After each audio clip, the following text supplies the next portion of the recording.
Hi guys, welcome to the new tutorial on how to make a table in HTML.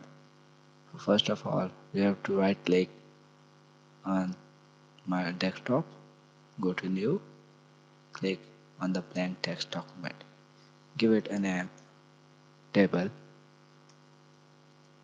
open it in Notepad. So here we have to write the first tag, that is HTML, and you have to give the closing tag followed by HTML sign and with HTML. So here inside the body tag, we are going to make a table. Close the body tag here, and inside body you have to write the table.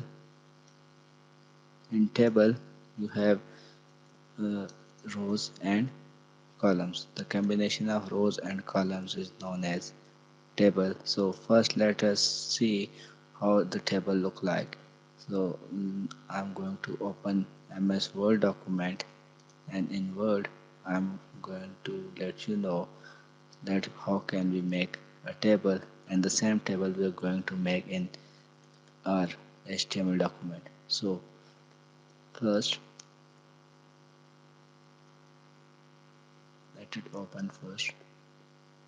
Okay, now first you will go to insert and click on the table. So how many rows and how many columns I'm going to draw. Let's say this table has one row, two row, three row, and with one row, one column, two column, three, four, and five.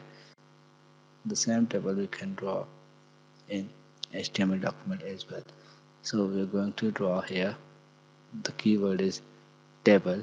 Now for inserting the row, we have a word tr, and for inserting the and for closing the tag of row, we have to write closing tag of tr. Inside this tr, we should have a table data element known as td or table data.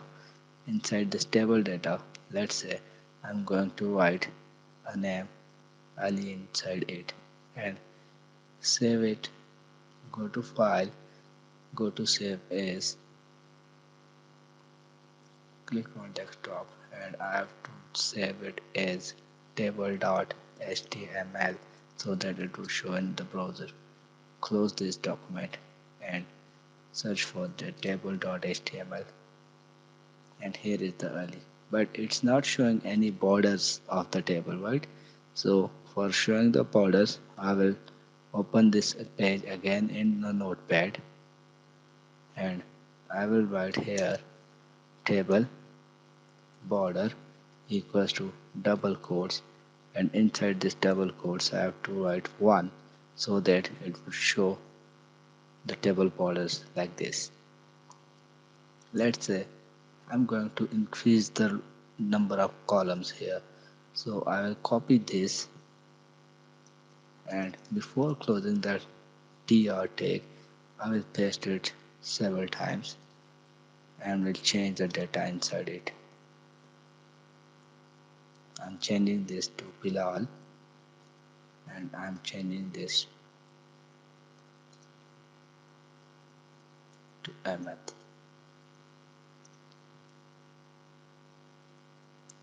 Save the file and refresh this page.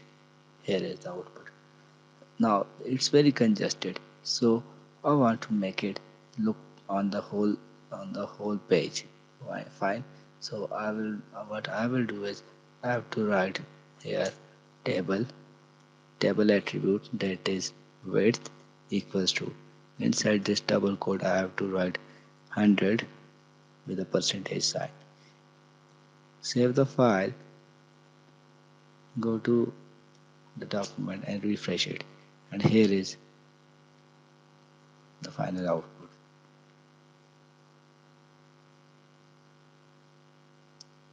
Now I have made one mistake. See, it's showing you one, 2, 3, 4, 5, and 6 columns. So I don't want it to be 6 columns, rather I want it to be 3 columns. So I didn't close this td tag here. Now close this td tag every time, save the file and refresh it, and it will show you 3 columns. That's all about today's tutorial. Thank you. Do not forget to comment, like, and subscribe to our channel Nelson Darwin PogTech, and click on the bell icon so that you can get a notification whenever a new video is uploaded. Thank you.